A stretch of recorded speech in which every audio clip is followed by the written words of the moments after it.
Bonjour à tous, bienvenue sur ce webinaire intitulé L'évolution du NoSQL, transformer votre cache en une source de données unique et multicanal. Je suis Cécile Lepape, architecte Couchbase et responsable technique de l'Europe du Sud. Je suis ravie de passer ce moment avec vous pour explorer ensemble la façon dont les architectures ont évolué depuis quelques années pour s'adapter aux nouveaux besoins applicatifs. On parle d'interactivité, de très haute disponibilité et toutes ces évolutions ont pour sens d'améliorer l'expérience des utilisateurs, que ce soit les clients finaux, les entreprises partenaires ou bien sûr les employés. Lorsqu'on parle d'applications interactives, on s'intéresse bien entendu à l'expérience utilisateur qui attendent des expériences exceptionnelles en termes de fonctionnalité, de personnalisation, de capacité à répondre rapidement aux interactions et cela indépendamment des infrastructures, de l'endroit où ils se trouvent et des capacités du réseau. Bien sûr, tous ces besoins nouveaux qu'on peut considérer comme étant des stacks modernes ont tous stressé énormément les architectures pour pouvoir s'adapter de façon à distribuer les environnements, à supporter un nombre d'utilisateurs et des volumétries grandissantes, tout en étant capable de délivrer des temps de réponse rapides. On parle de temps de réponse sous la milliseconde avec des SLA qui sont aujourd'hui très proches des 100%.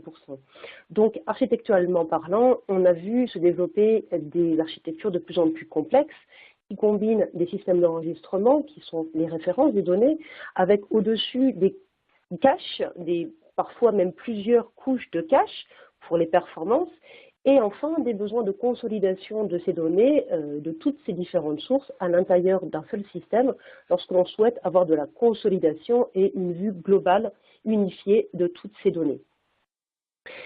Les difficultés, les challenges de ces architectures modernes sont nombreuses. On peut par exemple mentionner les problématiques de cohérence. Lorsque vous avez des données qui sont répliquées entre différentes sources, différents niveaux de cache, on peut très bien avoir des incohérences de données, simplement des données qui ne sont pas forcément fraîches, voire même se retrouver à perdre certaines mises à jour. Il est aussi très difficile de s'adapter à l'évolution et à l'ubiquité des modèles de données parce que les besoins métiers évoluant, les informations qu'on va vouloir stocker également vont changer et il faut que les capacités non seulement d'ingestion mais aussi de requêtage, d'indexation évoluent sans perturber les fonctionnalités. Les charges de work de travail en lecture, en écriture sont aussi difficiles à prédire. Vous pouvez vous retrouver avec une application qui est tout à coup successful et qui apporte beaucoup plus d'utilisateurs avec des charges aussi en volumétrie qui augmentent. Comment s'adapter à ces pics de charges qui peuvent être montants ou descendants à la volée. Et enfin, comment intégrer toutes ces informations, tous ces systèmes dans un seul SI alors que vous avez différentes solutions spécifiques à certains usages. L'agenda de ce webinaire consiste à retracer ensemble l'évolution de ces architectures en commençant par les solutions autour du cache qui ont été historiquement les premières solutions mises en œuvre pour aller vers de très hautes performances et puis comment ces solutions ont évolué vers des architectures de consolidation lorsqu'on souhaite avoir plus de fonctionnalités, plus de flexibilité orientée microservices. Enfin, comment est-ce qu'on a pu aussi rapprocher les solutions opérationnelles, les solutions analytiques pour obtenir des infrastructures hybrides et avoir une vision cohérente? Et pour terminer, comment est-ce qu'on peut synchroniser toutes ces informations avec des applications mobiles qui potentiellement doivent fonctionner même lorsque le réseau est de faible qualité? Et puis je terminerai par un récapitulatif de tout ce voyage. Commençons donc par le cache. Le cache, c'est pas nouveau, et tout le monde est parfaitement conscient qu'il a été très tôt utilisé à toutes les couches de l'architecture. Si on prend une architecture classique en 3/3, aussi bien au niveau de la présentation que des couches logiques ou des accès aux données, les caches ont été utilisés pour toujours les mêmes raisons. Pousser des données en mémoire, c'est beaucoup plus rapide que de faire des entrées-sorties dans les disques ou dans les systèmes de stockage plus lents. Le but de ce cache étant d'accélérer les lectures, mais également les écritures lorsque c'est possible, et de rendre les applications web mobiles beaucoup plus responsives, tout en consommant moins de ressources. Et l'objectif global étant bien entendu d'améliorer les performances, l'expérience utilisateur à des coûts plus faibles.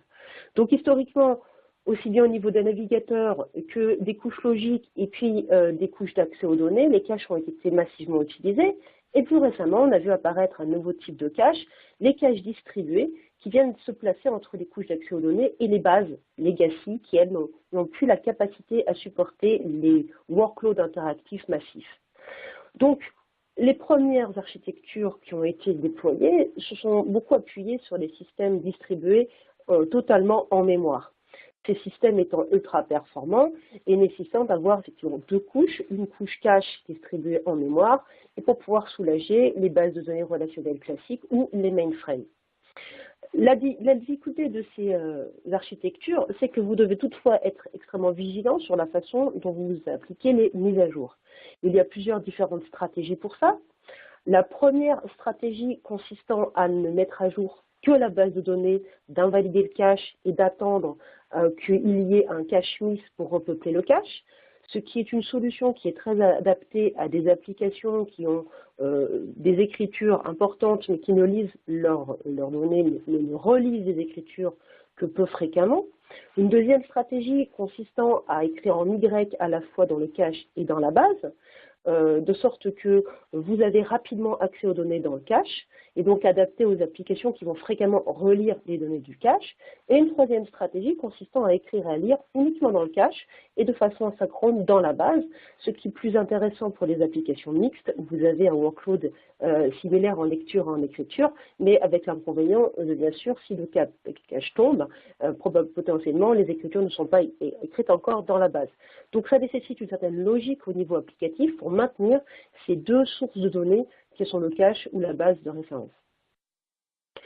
Les limitations de ces systèmes de cache orientés mémoire distribuée sont d'une part les performances de façon assez paradoxale, parce que si vous avez un cache froid, il va falloir repeupler le cache à chaque fois que vous avez une panne d'un nœud. Et potentiellement à ce moment-là, les problématiques de performance qui peuvent être rares, mais lorsqu'elles arrivent, elles sont très importantes. En termes de scalabilité également, si vous avez des solutions comme Memcache par exemple, qui est une solution de cache distribuée qui a été très utilisée dans les dernières années, le sharding des données ne se fait que de façon très complexe, statique, et la capacité de traitement des données est limitée par la mémoire que vous allouez à chaque nœud. En termes de haute disponibilité, c'est pareil. Les fonctionnalités de réplication automatique, que ce soit à l'intérieur d'un cluster ou entre plusieurs data centers, sont également limitées. Et fonctionnellement, ce sont des caches orientées clé-valeur avec des tailles limitées en termes d'items qu'on peut pousser dans ces bases.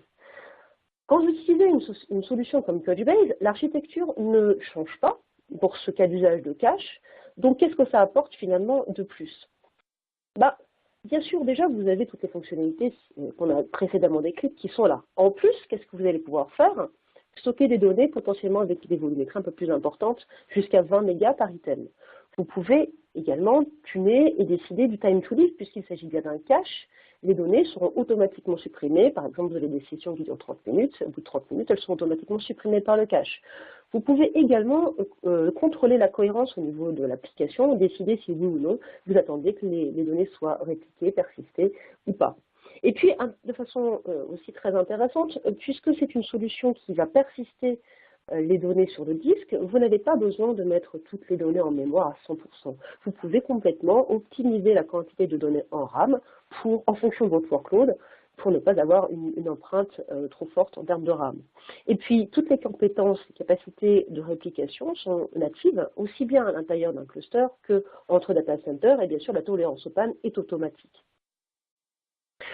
Si on regarde un peu plus en détail comment fonctionne le système de Couchbase en termes de placement des données, vous poussez des items qu'on appelle des documents dans un espace logique qu'on appelle un bucket, et ce bucket va être déployé, automatiquement shardé sur des serveurs physiques pour former un cluster.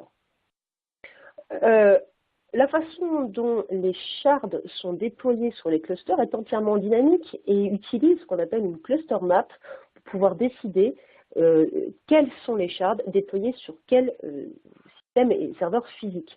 De sorte que du point de vue de l'application, c'est complètement transparent, et lorsque vous rajoutez des nœuds à votre cluster, certains shards vont être redéployés sur d'autres nœuds.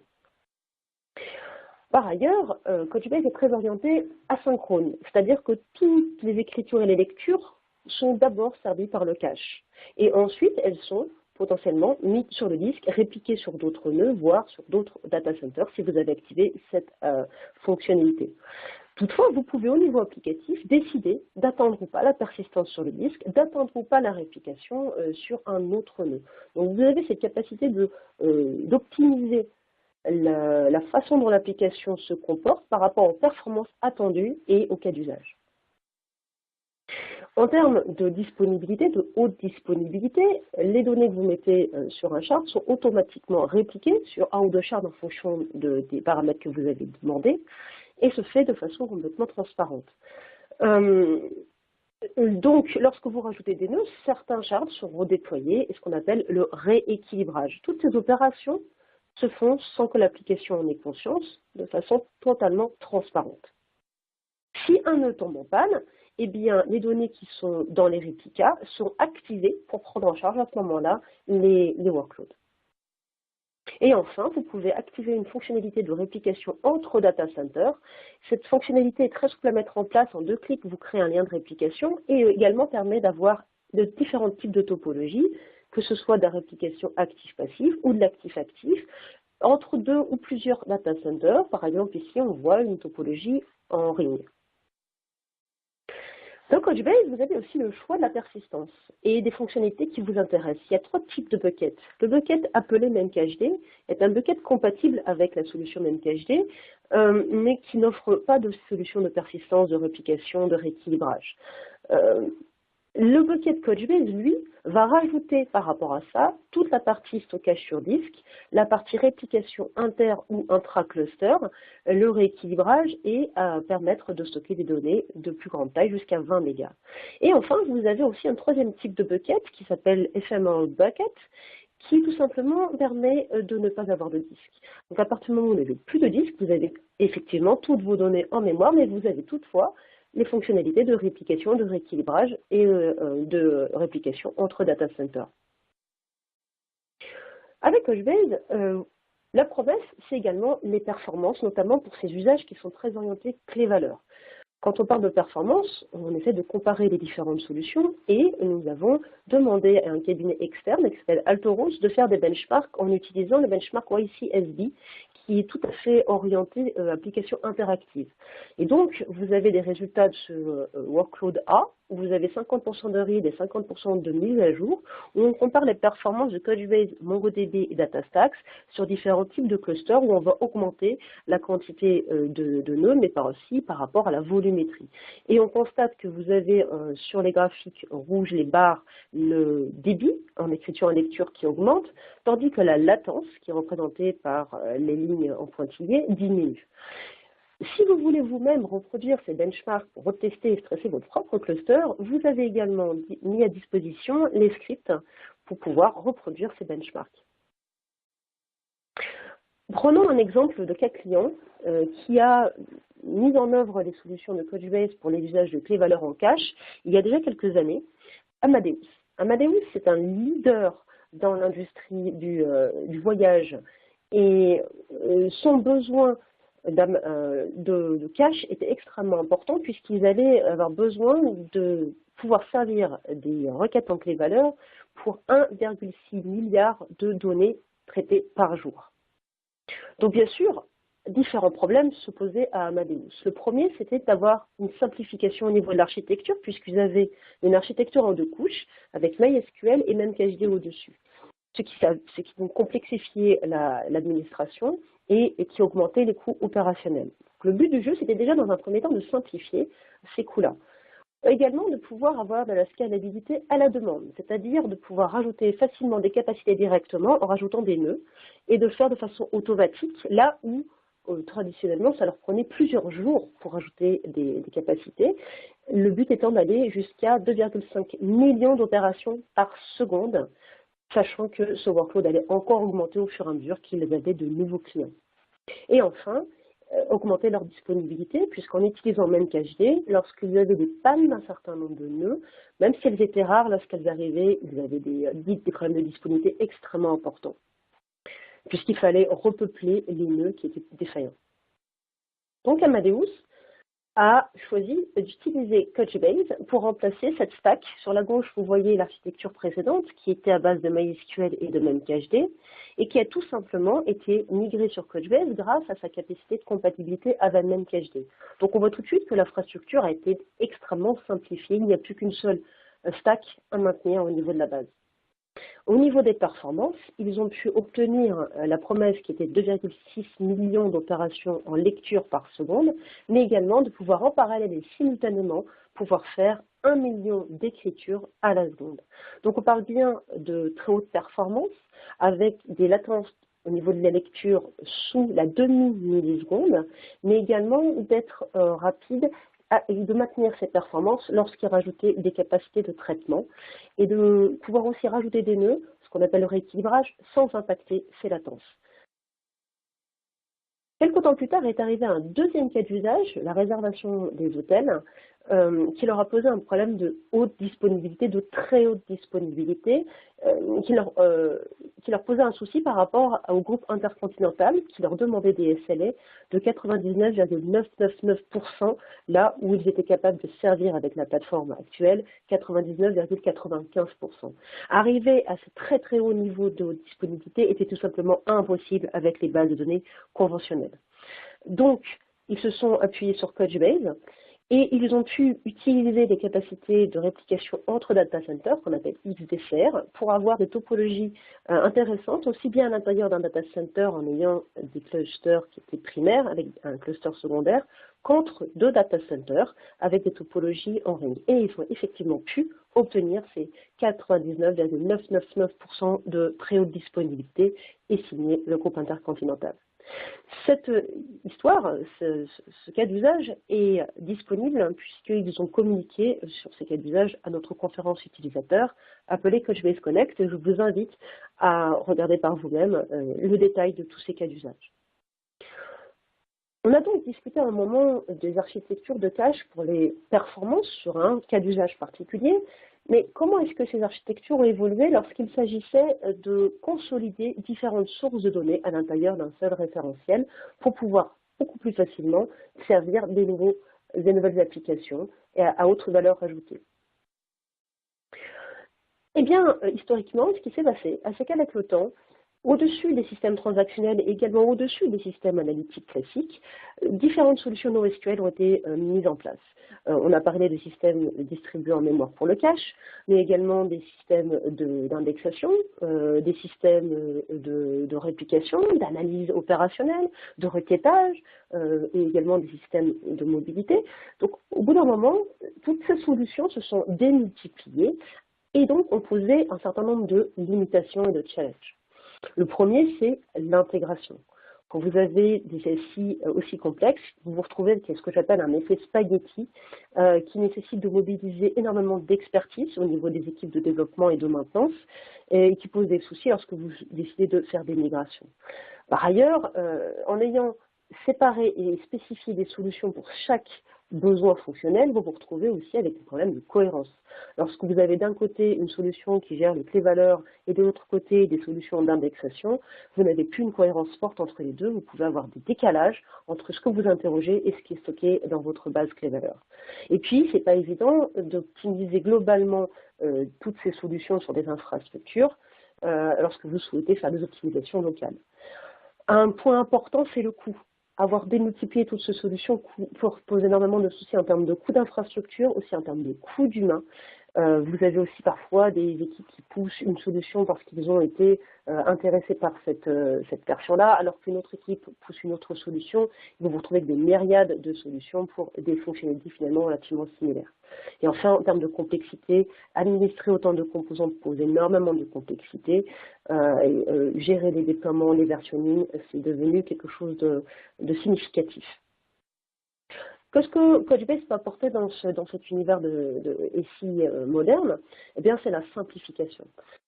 Ici, vous trouvez une vision simplifiée de ce que Couchbase apporte en termes de fonctionnalité. Vous retrouvez ce qu'on peut trouver à l'intérieur de chaque nœud Couchbase. Au centre, sur la partie rouge, on retrouve tous les aspects orientés, les valeurs mémoire, first, réplication, scalabilité. Et puis tout autour, vous avez les nouveaux services qu'on a pu développer avec le temps, aussi bien en termes de requêtage, on peut faire du requêtage SQL, de l'analyse opérationnelle, le lead hunting, et puis aussi des compétences de mobilité indépendamment du réseau. Toute cette solution étant bien entendu intégrable dans les systèmes d'information diverses, par exemple avec des solutions Big Data, et puis étant capable d'être déployée de façon très diverse, aussi bien sur des infrastructures physiques que virtualisées dans le cloud ou sur des containers. L'intérêt étant que toute cette stack fournit un seul modèle de programmation unifié. À quoi ça sert d'avoir une seule stack pour gérer tous ces besoins? Ça permet de consolider très facilement vos data dans une seule infrastructure. Par exemple, un cas d'usage, une solution très fréquente, c'est la vision 360. Vous avez très souvent des sources de données multiples qui ont des formats de données très variés et vous souhaitez avoir une seule vision pour pouvoir déployer des nouveaux services, des microservices dédiés à des applications spécifiques. Dans la vision 360, on va devoir gérer des profils, des historiques d'achat par exemple, et exposer ces microservices à des applications internes ou à des applications qui directement destinées aux utilisateurs finaux. Qu'est-ce qu'apporte Couchbase dans ce type d'infrastructure? C'est des fonctionnalités avancées intégrées dans la même plateforme. Par exemple, la première des choses, c'est le modèle de données. Tout à l'heure, quand on parlait du cache, on peut très bien pousser des données binaires et donc être complètement indépendant du modèle. Lorsque vous commencez à pousser des données sous forme JSON, c'est intéressant puisque vous allez utiliser un format pivot relativement universel qui se retrouve sur toute la stack et donc il va nativement, naturellement s'intégrer dans votre solution NoSQL. Vous allez pouvoir donc par exemple faire évoluer le schéma sans perturber votre stack et avoir donc un delivery complètement continu. Au-dessus de JSON, vous allez pouvoir utiliser des capacités de requêtage SQL, donc faire du select fromware et donc simplifier la vie des développeurs.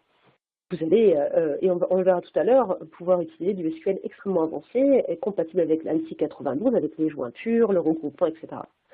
En termes d'autres compétences fonctionnelles, vous avez également intégré dans la plateforme du full text.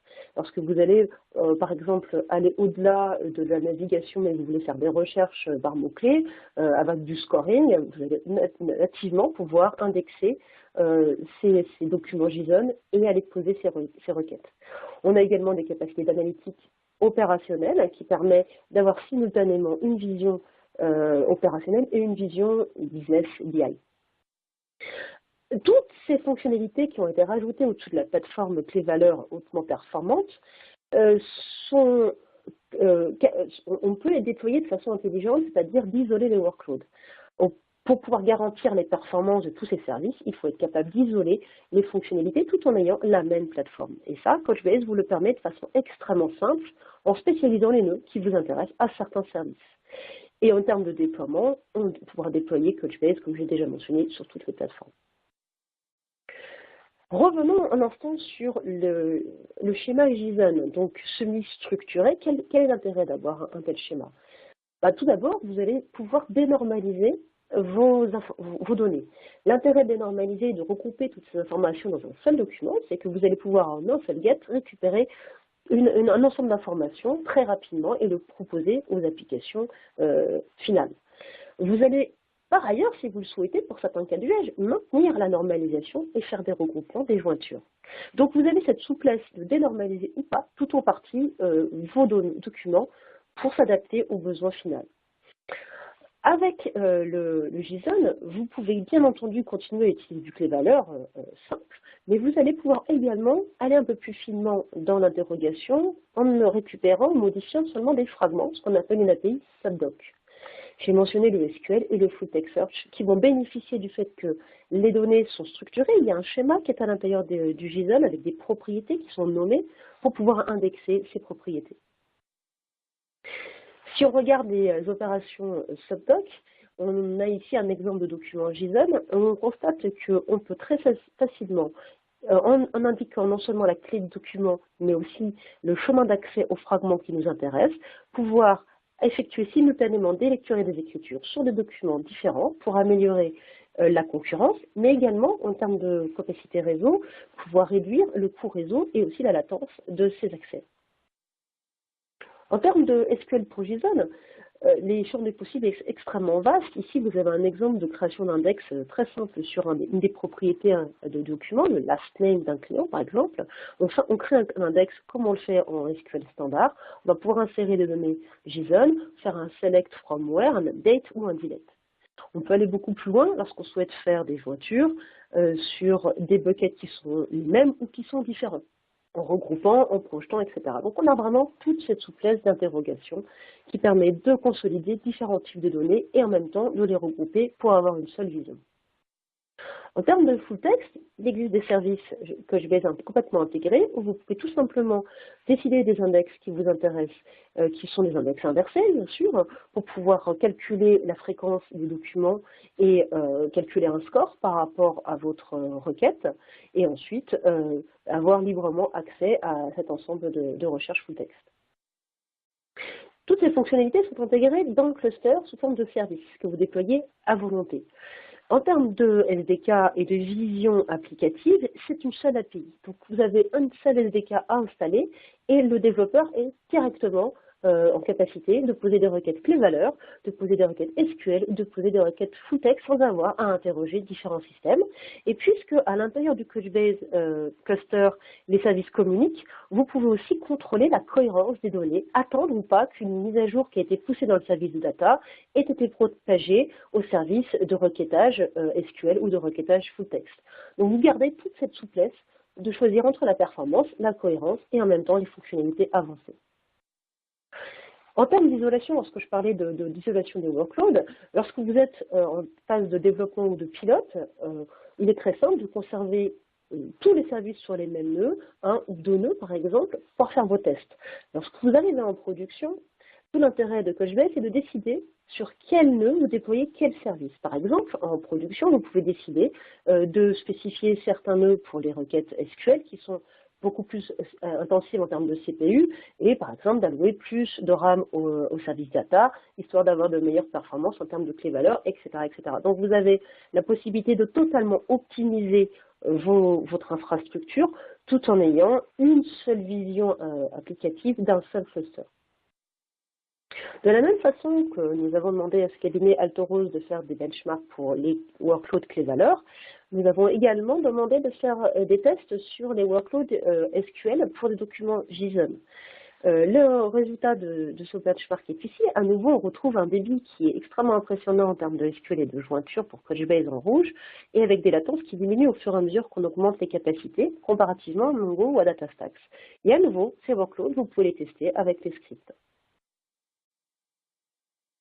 En termes de déploiement, puisqu'on a une solution qui est très orientée service, nativement, on va facilement pouvoir s'intégrer dans des déploiements à base de containers et au-delà des containers, pouvoir bénéficier de l'orchestration par Kubernetes avec un opérateur que nous avons mis en production et en general availability l'année dernière, qui a une capacité de gérer et de vous soulager de toute l'administration extrêmement importante. On parle de 90% des tâches d'administration qui vont être gérées automatiquement par cet opérateur qui sera déployé dans un des pods de votre cluster Kubernetes ou OpenShift par ailleurs.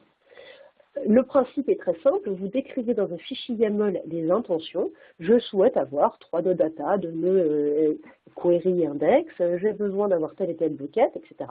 Et ce fichier YAML va être pris en charge par l'opérateur pour s'assurer que le cluster qui est déployé sur vos pods correspond à votre intention.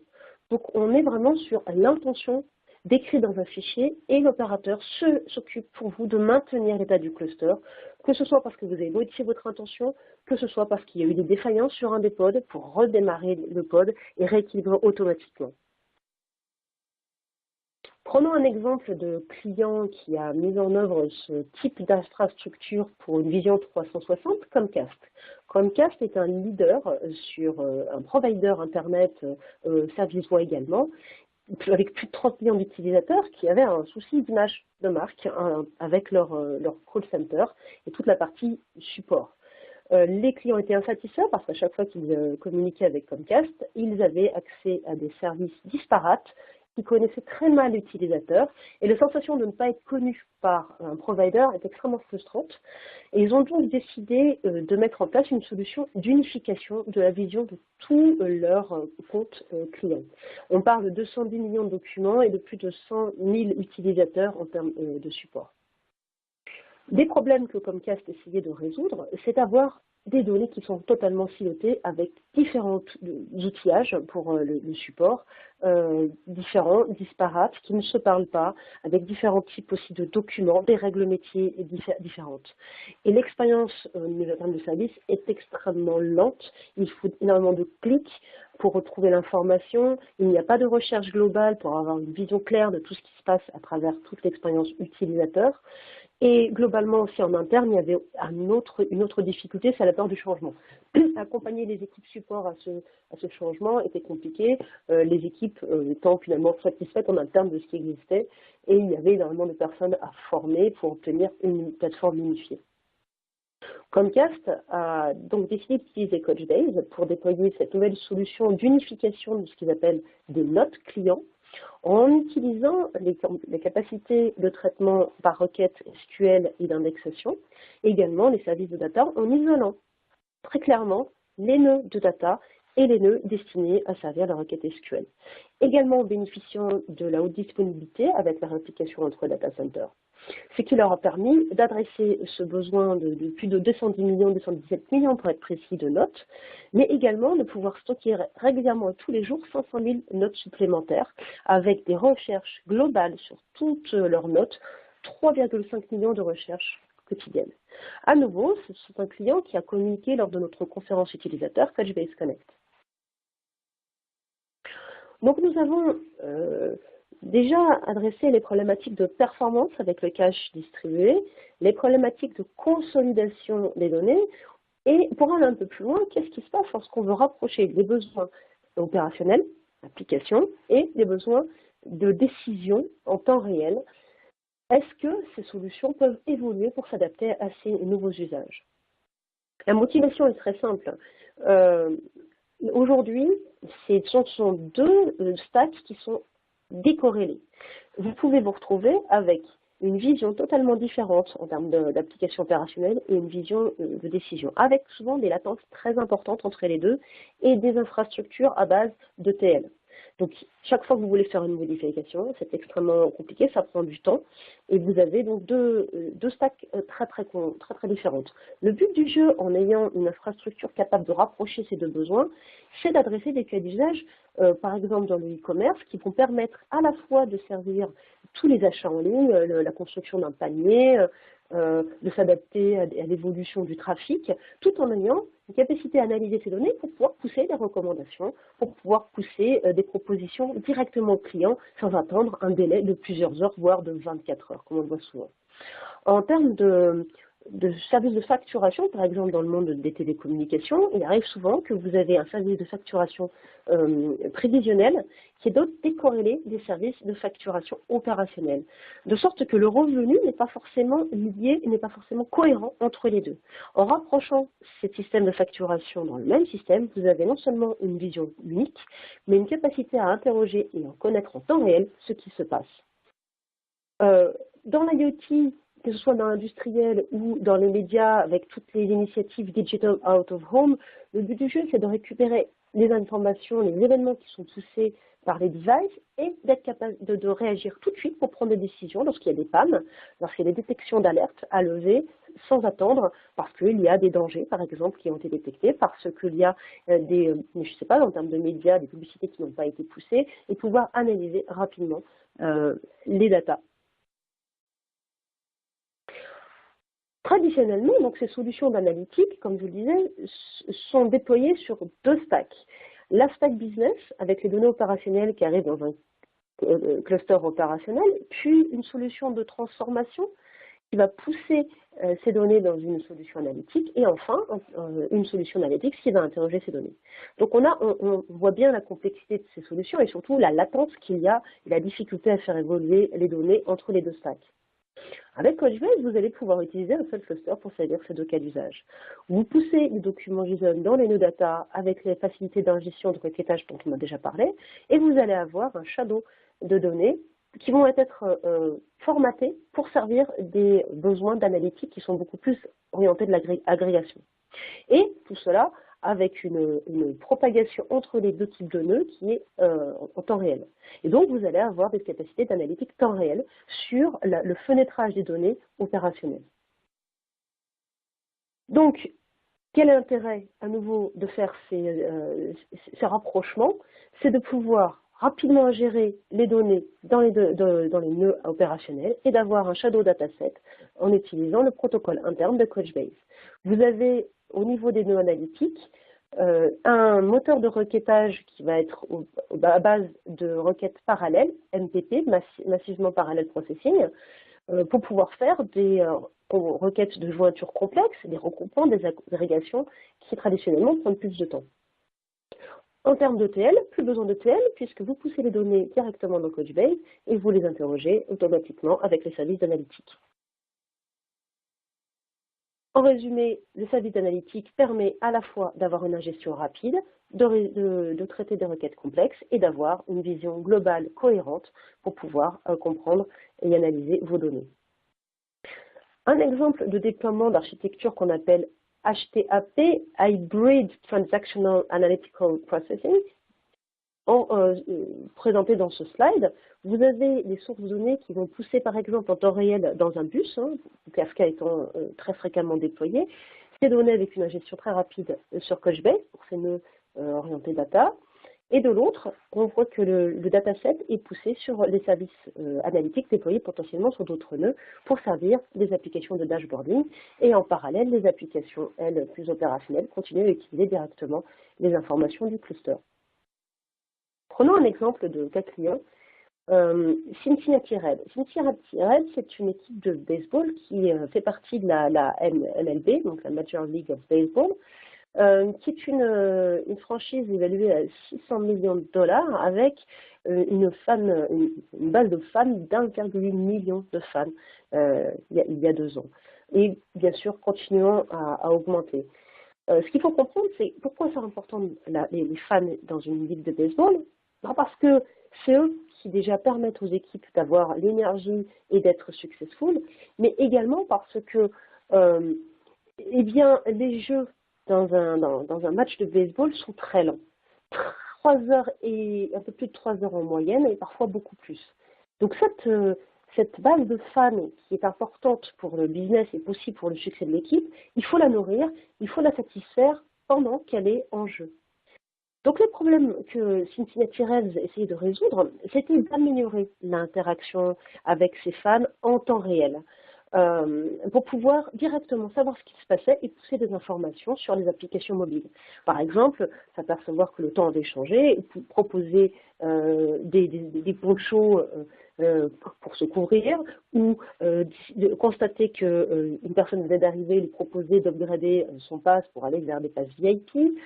Et la difficulté, c'est que tout ça devait se faire sous contrainte avec un département IT relativement petit et très plutôt habitué à développer en SQL. Techniquement, les sources de données sont multiples et le but était de ne pas avoir à se compliquer la vie en termes d'ingestion et de pousser les données telles quelles et d'analyser en temps réel sans avoir à transformer les données. Par exemple, ici, on y voit l'intégration avec Ticketmaster qui permet de scanner les fans lorsqu'ils arrivent en match et de pouvoir directement commencer à interagir avec eux. Et enfin, le besoin aussi de real-time dashboarding pour pouvoir constater, par exemple ici sur ce schéma, on voit le peuplement du stade en temps réel. Et donc la capacité à réagir directement à ces modifications. Cincinnati a donc déployé Couchbase de la façon suivante. D'abord, leur système traditionnel à base d'ETL et Data Warehouse a été maintenu, mais en plus a été rajouté une couche Couchbase avec des nœuds opérationnels, des nœuds analytiques pour pouvoir récupérer en streaming à travers Nifi les sources de données temps réel et pouvoir pousser ces informations dans des solutions de dashboarding comme la plateforme Noi et également au niveau des applications mobiles qui, elle aussi, elle a interagir directement avec le cluster Couchbase pour pouvoir s'intégrer et être interactif. À nouveau, ce client a communiqué à notre conférence utilisateur et je vous invite à aller regarder plus en détail ce cas d'usage. La dernière étape de nos voyages sur l'évolution des plateformes interactives consiste à traiter le cas de la synchronisation avec les applications mobiles. J'entends par là comment faire lorsque votre réseau n'est pas forcément fiable, voire se trouve totalement déconnecté, pour proposer des solutions multicanales complètement cohérentes. Le problématique dans ce type d'usage, c'est la disponibilité. Déjà, si votre réseau est peu fiable, si vous allez être un technicien qui va, par exemple, se retrouver sur des plateformes offshore ou qui va se retrouver dans des entrepôts où il y a très peu de réseau, ou même si vous êtes un client qui, à un moment donné, se retrouve dans le métro, dans le train, dans l'avion, comment maintenir la disponibilité des données? Comment intégrer toutes ces données dans votre écosystème existant sans avoir à rajouter encore une fois une stack spécifique à la mobilité et comment maintenir la sécurité sur toute la stack? Couchbase vous propose de tout simplement rajouter un composant qui s'appelle une Sync Gateway qui va vous permettre de synchroniser les données qui sont déjà dans votre serveur et de les pousser sur les devices mobiles dans lequel est déployée une microbase et un SDK, de sorte que toutes les capacités de synchronisation se font de façon transparente pour vous. Vous pouvez vous concentrer sur le développement des applications métiers et du point de vue des données, elles sont cohérentes avec les systèmes existants. Vous n'avez plus deux stacks différentes, mais tout est intégré dans Couchbase Server. Si l'application est déconnectée du réseau, au niveau du Couchbase Lite, du device mobile, elle continue tout simplement à interagir avec les données locales. Lorsque le serveur synchronise, aussi bien en lecture qu'en écriture, les mises à jour sont poussées sur le serveur. Et inversement, les applications et les sources de données peuvent continuer à peupler le cluster Couchbase Server, et la synchronisation se fera automatiquement, ainsi que la détection et la résolution des conflits potentiels. Et puis la sécurité est nativement disponible à tous les niveaux de ce stack. Prenons un cas d'usage client, CNP, qui est une compagnie d'assurance française, qui assure 25 millions de personnes et qui avait besoin de permettre à sa flotte de commerciaux d'avoir des devices fonctionnant, y compris lorsque le réseau était faiblement connecté. Le but étant d'améliorer l'expérience des clients lorsque les commerciaux allaient chez les clients chez eux, il n'y avait pas forcément de Wi-Fi ou de 4G disponible, et le but était de ne pas être face à un client avec tout à coup votre application qui ne fonctionne plus. Et une volumétrie d'environ 1 million de documents en termes de clients et de contrats. Donc, les problèmes que CNP essayait de résoudre, c'était d'améliorer l'expérience client en étant capable de fournir des informations offline, aussi bien sur les clients que sur les prospects, pour les commerciaux. Sachant que les commerciaux avaient besoin d'accéder à leurs documents, donc les capacités de filtrage, pour ne pousser que les informations qui les intéressent. Et puis également, en termes de capacité sur la tablette, de pouvoir pas seulement lire les données et de les montrer, mais également de pouvoir les modifier, d'aller jusqu'à la signature d'un contrat, quel que soit l'état du réseau. La sécurité est extrêmement importante, puisque les données ne doivent être poussées et modifiées, restreintes qu'aux utilisateurs autorisés. Également, en termes de sources de données, de pouvoir, bien sûr, pousser les données dans le bon canal de communication. Et enfin, les données sources étaient multiples, avec en particulier Salesforce comme source de données importante, et une capacité à pouvoir répliquer dans un sens ou dans un autre les informations en provenance des sources de données ou en provenance du cluster. L'architecture que CNP a mise en place pour cette application est présentée sur ce transparent. On y retrouve le cluster Couchbase Server en haut, au-dessus duquel a été positionné des gateways. Donc, le but, c'est vraiment de pouvoir absorber les données issues des sources dans un sens ou dans un autre, c'est-à-dire aussi écouter les changements et les mises à jour dans l'autre sens. Tout ça s'interfaçant avec les applications mobiles et le Couchbase Lite embarqué dans ces applications mobiles, mais également ce cluster ici Gateway interfaçable avec les applications web pour la maintenance, pour la population des données. Si on récapitule ce voyage que nous avons fait ensemble depuis le début de notre échange, la première étape, quand on veut démarrer une solution hautement performance à base de cache, c'est ce qui est le plus simple. Vous n'avez plus pas à modifier votre système legacy, vous ajoutez simplement des capacités de traitement ultra rapides et hautement disponibles. La deuxième étape, c'est d'aller vers de la haute disponibilité en répliquant vos données entre les data centers, ce qu'on voit très fréquemment aujourd'hui déployé chez nos clients. La troisième étape, c'est de pouvoir agréger des sources de données diverses et variées en bénéficiant du schéma semi-structuré du JSON et également des fonctionnalités avancées en termes de SQL, de full text search et d'ingérer à partir de toutes les sources de données en temps réel ou pas d'ailleurs ces données dans votre cluster pour servir des applications interactives et offrir une vision unifiée à base de microservices. Lorsque vous voulez rapprocher les visions opérationnelles de la vision de décision décisionnelle, il est très simple de pouvoir tout simplement rajouter des compétences d'analytique à l'intérieur même de Couchbase et d'interfacer très facilement les applications de dashboarding tout en servant les applications opérationnelles. Et enfin, si vous avez besoin de déployer une solution multicanal qui offre une vision cohérente tout en offrant une synchronisation avec les mobiles extrêmement simple, permettant de focaliser sur les déploiements des applications, sur le développement des applications et pas simplement sur la synchronisation de la sécurité, Couchbase vous permet tout simplement de rajouter le composant d'interfaçage avec ces applications. En résumé, le voyage avec Couchbase, cette plateforme de données qui vous permet d'adresser différents cas d'usage et qui est aujourd'hui massivement utilisée dans toutes les industries, que ce soit les télécommunications, le high-tech, le retail, le travel, la logistique, le healthcare, les services financiers ou les médias, c'est la promesse d'avoir un seul et unique système d'engagement. C'est-à-dire que lorsque vous êtes en interaction avec des clients, des employés ou un partenaire, vous assurez que vous aurez avec une seule plateforme, toutes les facilités à orchestrer ces nouveaux besoins. Pour servir des applications mobiles, des applications web, des applications IoT sur différents cas d'usage. On a mentionné le cas d'usage client 360. C'est également le cas, donc beaucoup de nos clients ont communiqué sur la simplicité d'intégrer des catalogues divers et variés pour avoir une seule vision. On a mentionné aussi les cas d'usage autour des field services, et puis l'IoT. Le Couchbase vous proposant aussi bien techniquement des solutions pour le cache ou l'offload, d'aller vers des systèmes d'intégration de consolidation qu'on appelle source of truth, une seule source de référence, et même d'aller vers des systèmes of record, de devenir finalement la base référente pour un certain nombre de cas d'usage.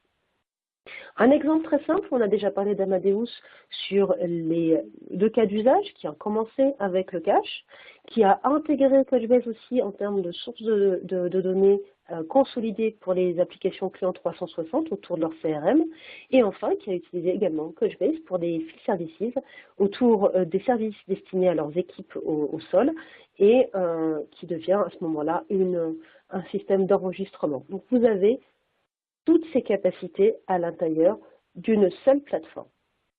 J'espère que vous avez passé un bon moment en ma compagnie et je vous remercie beaucoup de votre attention. Je vous souhaite une excellente fin de journée. Au revoir.